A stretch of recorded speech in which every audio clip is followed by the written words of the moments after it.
Saya itu dari kecil hobi baca, tapi bukan baca buku. Saya baca berita. Dan saya tidak berbisnis dengan negara. Saya tidak berbisnis menggunakan fasilitas negara dan saya tidak berbisnis dengan anggaran negara. Pendidikan tidak akan pernah bisa berjalan kalau masyarakatnya tidak sejahtera. Pendidikan juga tidak akan bisa maksimal kalau masyarakatnya tidak sehat. Dewa 19 atau Sheila on Seven? Dewa 19. Wah, Burito apa Luna Maya? Bulan Guru. Mudah-mudahan nanti saat di sudut pandang ini bisa ketemu dan kita bisa berkolaborasi untuk Banten lebih baik. Ya.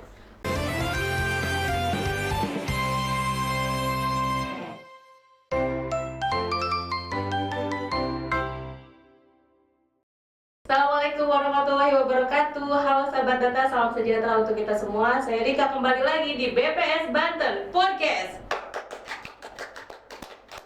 Saya mau ngucapin selamat tahun baru ya, karena ini adalah podcast perdana BPS Provinsi Banten di tahun 2025. Nah, kalau misalkan sahabat data ingat nih, di tahun lalu awal tahun kita memberikan edisi spesial di podcast itu dengan podcast bersama Kepala BPS Provinsi Banten, Bapak Faisal Anwar. Nah, di tahun ini kita punya spesial untuk sahabat data yang ada di rumah semuanya yang sedang menyaksikan. Narasumber kita pada hari ini adalah spesial edisi Bapak Andra Soni, Gubernur Banten terpilih 2024-2025. Tepuk tangan untuk Pak Andra Soni. Assalamualaikum. Waalaikumsalam warahmatullahi Bapak wabarakatuh. gimana kabarnya? Alhamdulillah baik. Kayaknya makin cerah ya. Makasih. Pak, aktivitas sebelum pemilihan kemarin pasti padat banget. Nah, kalau misalnya sekarang aktivitasnya lagi ngapain nih?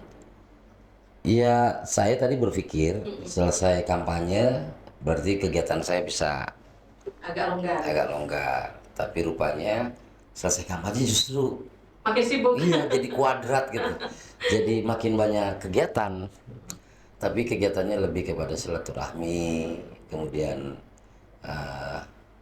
banyak komponen masyarakat yang ngajak saya untuk sama-sama belanja masalah gitu. Jadi mungkin tujuannya adalah memberikan gambaran langsung kepada saya bahwa ini loh PR-PR kita gitu.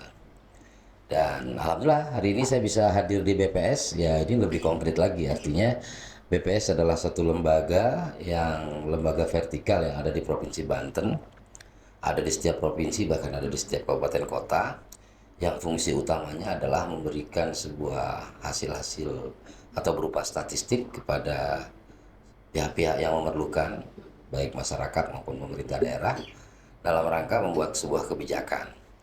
Dan saya merasa terhormat sekali datang ke sini dan disambut dengan baik dan diberi kesempatan untuk bisa diskusi secara terbuka tentang sudut pandang survei, sudut pandang statistik, dan mematchingkan dengan sudut pandang kami gitu kan.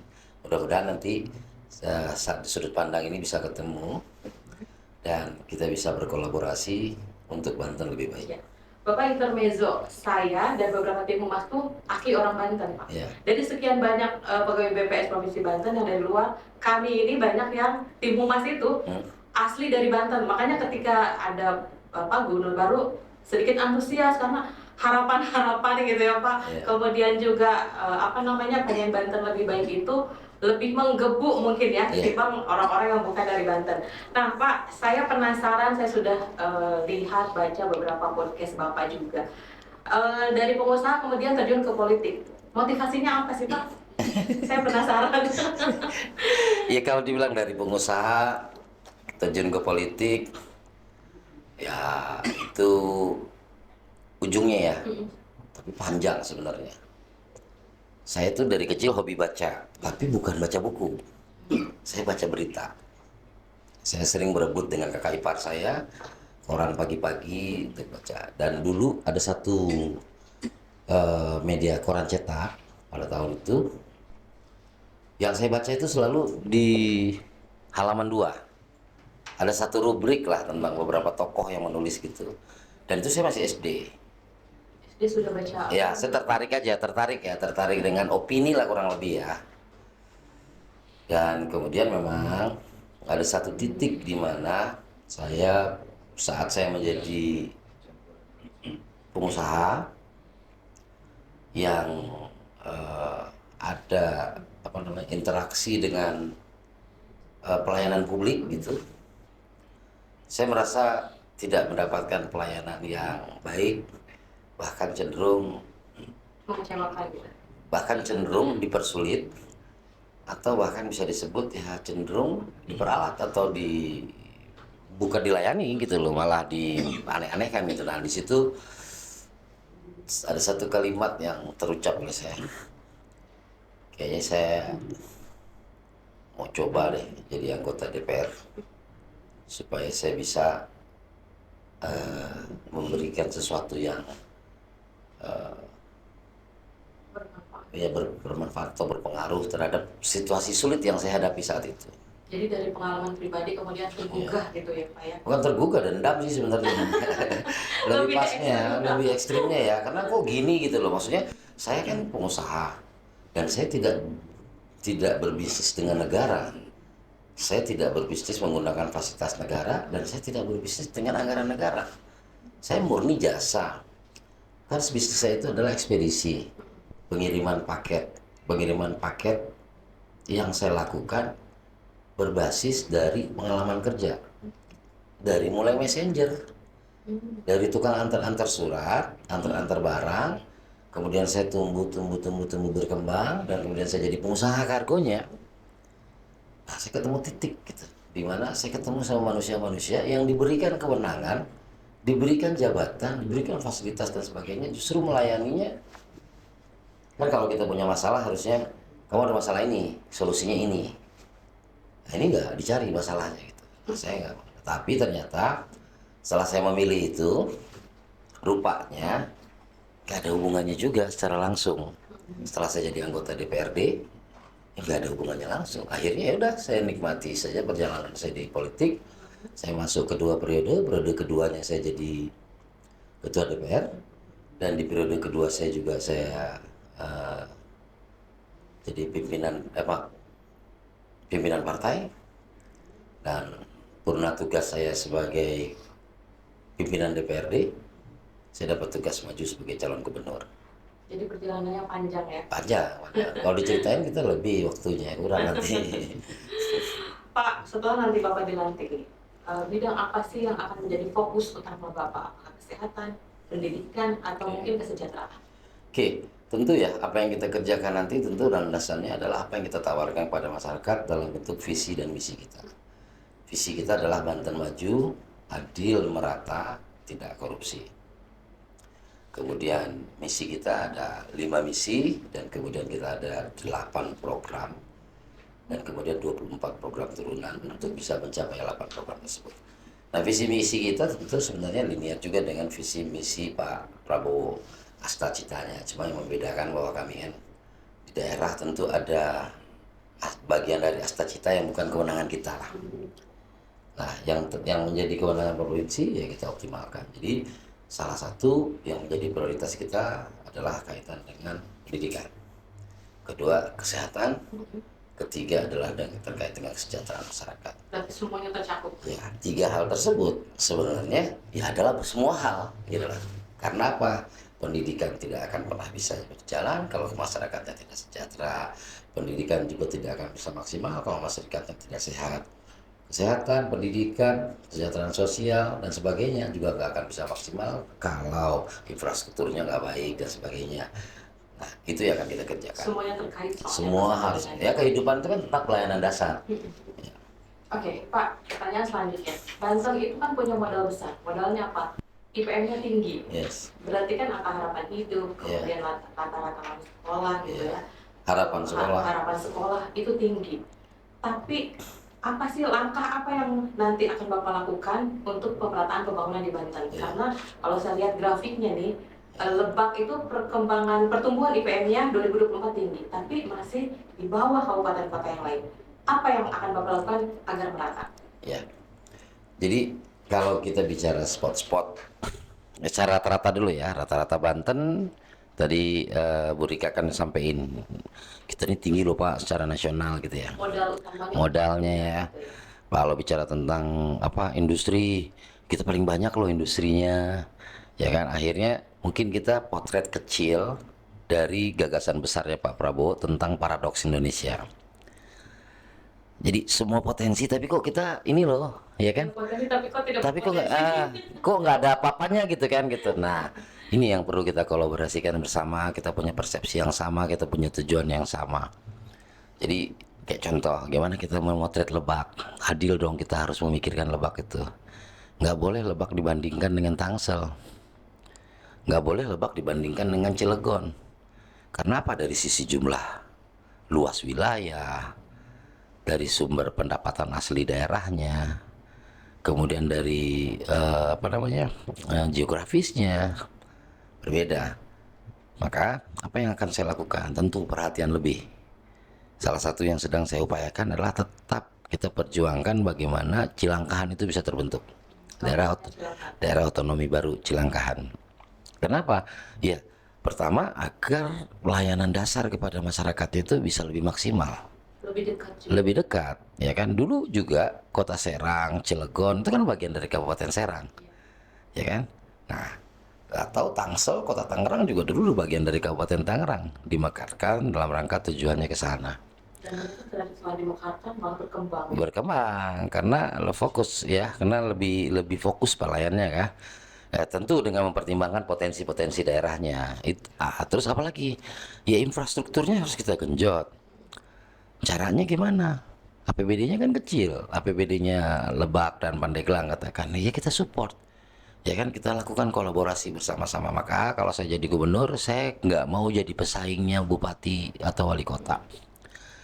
Saya kepengen jadi temannya, saya kepengen jadi mitranya, dan sama-sama kita bareng-bareng, kita pergi ke pemerintah pusat menyampaikan, dan kita sama-sama menyampaikan proposal ke pemerintah pusat bahwa ini loh yang harus dilakukan bersama-sama, sehingga intervensi dari pemerintah pusat, pemerintah Provinsi Banten untuk mengejar ketertinggalan yang ada di Lebak dan Pandeglang itu bisa berhasil.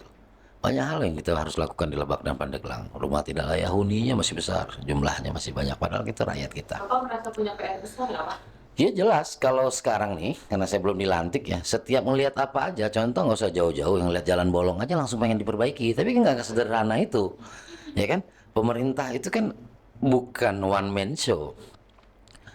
Kalau kita bicara tentang Banten, nggak bicara cuma Banten keseluruhan dulu, tapi harus mikronya, sampai desanya, kelurahannya, bahkan setiap desa juga potensinya beda-beda.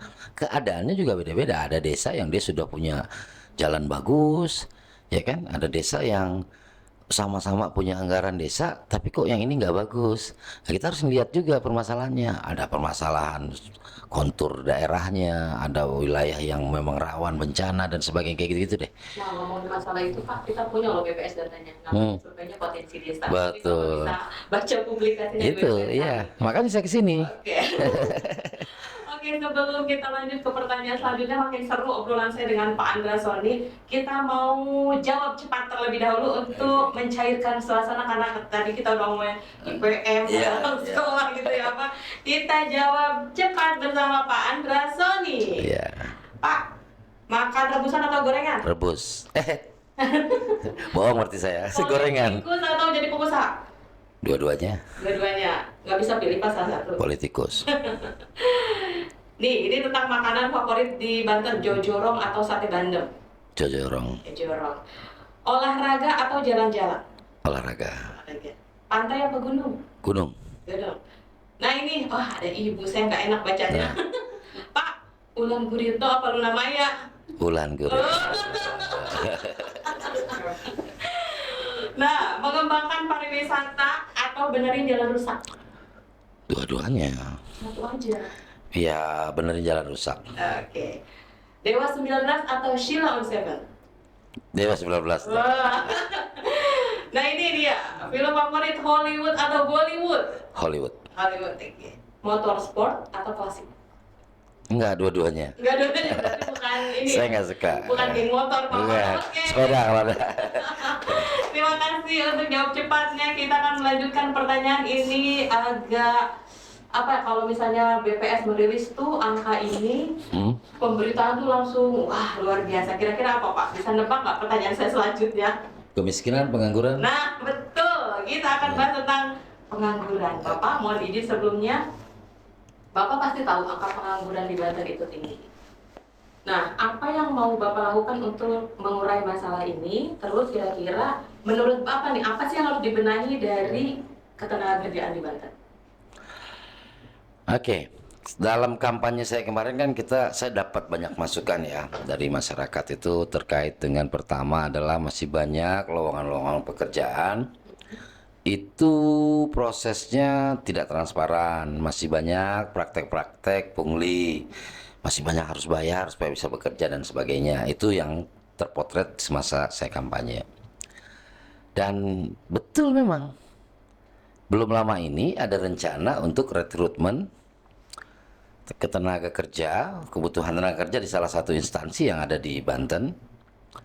Itu udah mulai tuh isu apa Pak, saya kan memperhatikan banyak masukan ya Pak, kami masih ada nih praktek-praktek apa mau masuk ke satu kerjaan harus bayar dan sebagainya, dan itu salah satu permasalahan. Tapi permasalahan utamanya adalah pertumbuhan ekonomi kita. Kedua adalah Banten ini merupakan wilayah pencari kerja karena kita berbatasan dengan Jakarta, dekat dari Sumatera dan sebagainya dan sebagainya. Nah, kemudian sumber daya manusia kita itu saat ini kita harus akui kalah dari pencari kerja di tempat lain. Nah, ya apa yang harus kita lakukan? Pertama tadi terkait dengan sumber daya manusia, kita kepengen anak-anak kita ke depan itu dapat fasilitas sekolah yang layak. Walaupun mereka bukan berlatar belakang keluarga orang mampu, dia bisa bekerja, bisa sekolah dan sebagainya, dan kemudian juga vokasi. Pendidikan SMK kita juga harus lebih fokus pada link and match supaya jangan sampai kebutuhan kerjanya di bidang tertentu tapi yang kita sediakan yang mismatch gitu kan. Tambah lagi potensi di pertanian, hortikultura, ya kan? Karena PDRB kita ternyata pertanian sumbangsinya masih kecil, padahal 80% wilayah kita ini desa.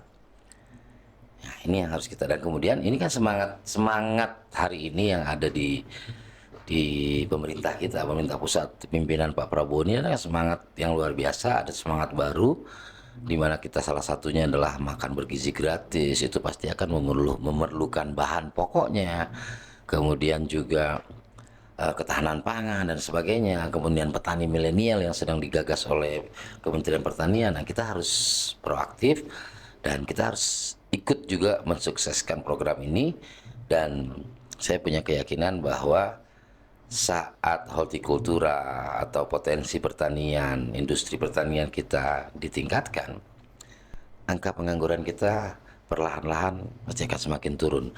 Tapi kita harus akui juga pemerintah sebelumnya sudah berhasil secara bertahap, terpotret oleh hasil survei yang dilakukan oleh BPS setiap tahun kalau nggak salah 2 kali ya. Itu kan turun ya. Kita kan sebelum Februari, Agustus 2024 kita kan 7,02.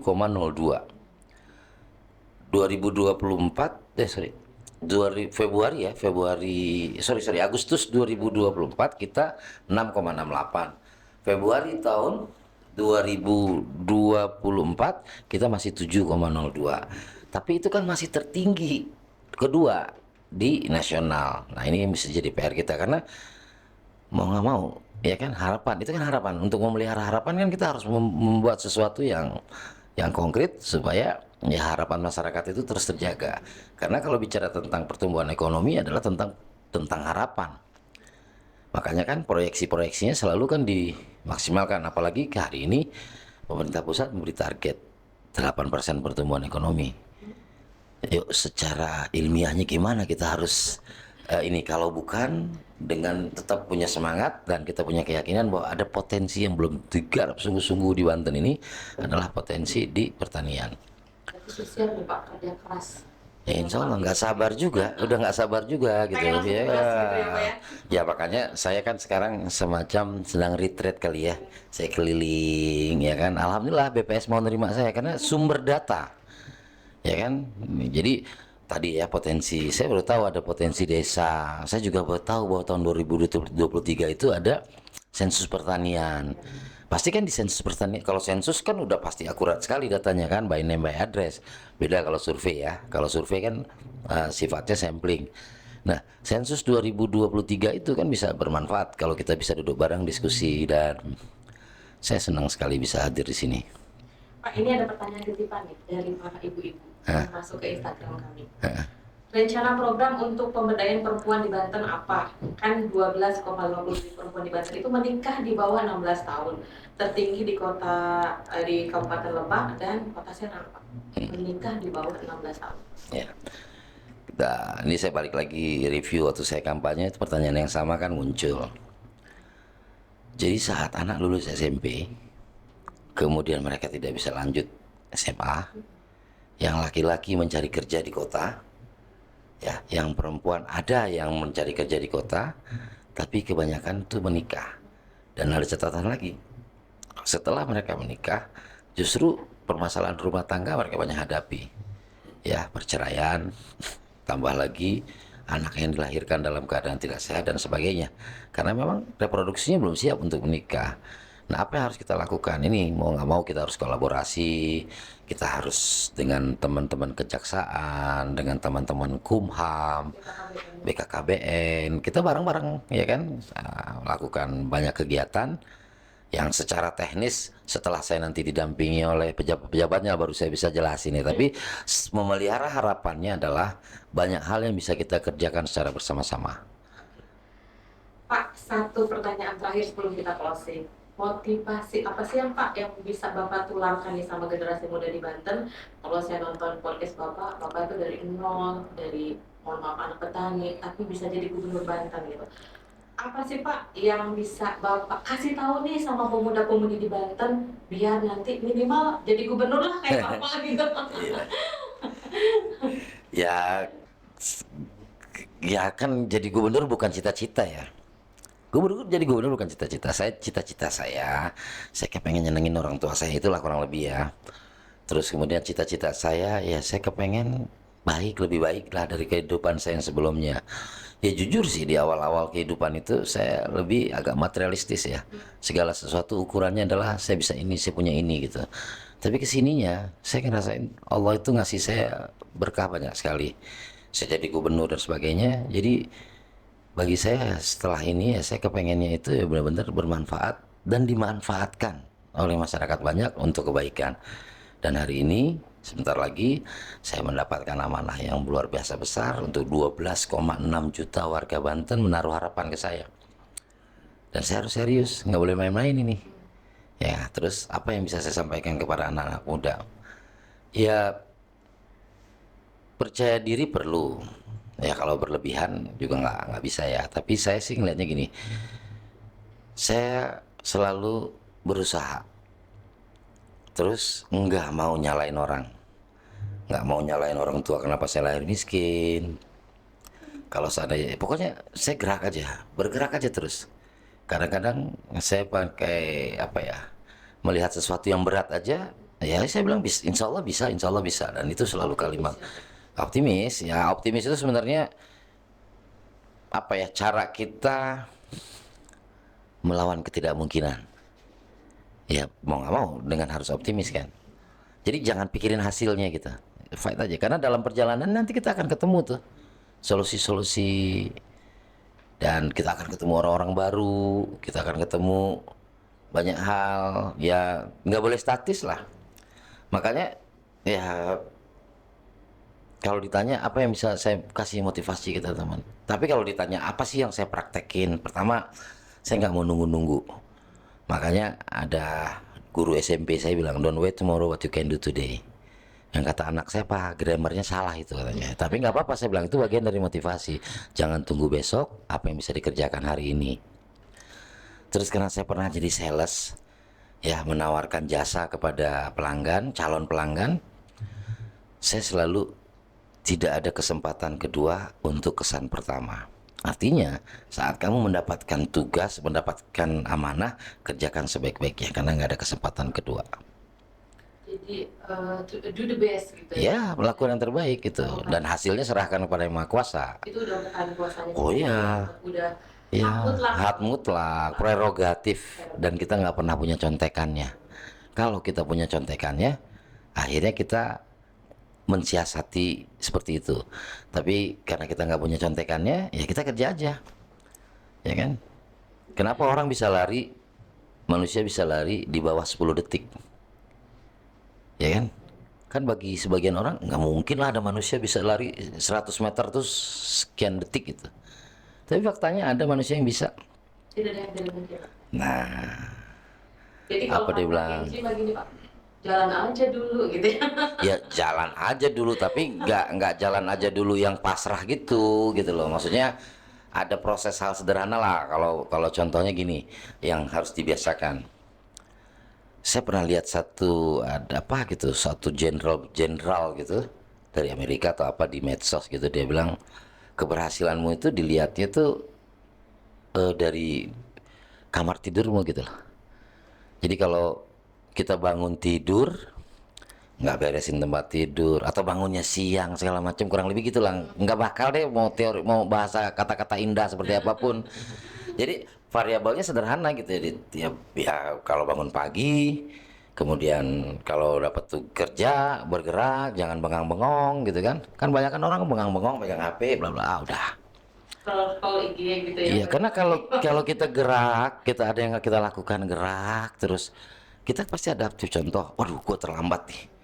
Tapi kalau terlambat cuma, aduh, gua terlambat, udah, gitu kan dia. Padahal kan bisa aja, oh, gua terlambat, tapi tetap kita jalanin. Ternyata orang juga ada yang terlambat, dan tetap kita masih dianggap nggak terlambat, gitu kan. Jadi jangan pasrah, gitu. Kalau saya sih bilang jangan pasrah, gitu. Terus ikhtiar ya. Iya, harus terus Pak, ikhtiar. sebelum kita closing, ada statement closing dari Bapak nih untuk semua warga Banten yang sudah memilih Bapak dan mempercayakan Banten ada di pundak Bapak. Ya, ini kepada seluruh warga Banten ya, baik yang memilih maupun tidak. Saya dah anggap kita semua sudah selesai ya proses pilih memilihnya, bahwa insya Allah sebagai calon gubernur terpilih, saya mohon doanya, mohon dukungannya, bersama-sama kita berkolaborasi dalam rangka membuat Banten lebih maju. Dan tentu Banten yang maju itu juga harus adil, dan Banten yang maju itu juga harus merata pembangunannya. Dan yang paling pasti lagi, mohon dukungannya, mohon bantuannya, dan mohon doanya juga agar tidak korupsi di Banten itu bisa kita laksanakan, terutama berangkat dari sayanya gitu. Jadi mohon sekali ini kita sama-sama untuk melakukannya. Oke, kita berikan aplaus yang meriah untuk Gubernur Banten terpilih bulan depan ya Pak pelantikan. Bisa dia. Semoga lancar. Maret. Oh, Maret. Berarti masih, Mungkin Maret ya. Masih banyak silaturahmi dengan instansi-instansi Iya, lain, Pak. betul. Baik, Bapak, terima kasih banyak. Saya Rika dan teman-teman Humas yang lain mengucapkan terima kasih atas perkenan Bapak hadir di podcast kami. Kemudian juga untuk teman-teman yang sudah menjadi penghubung nih Mas Fakih dan teman-teman. Kemudian juga ada tim Humas yang hadir bertugas, ada Mbak Ninda, operator, ada Kang Ikang, Teh Dian, dan juga semuanya. Terima kasih banyak Ibu juga, walaupun nggak masuk kamera nih.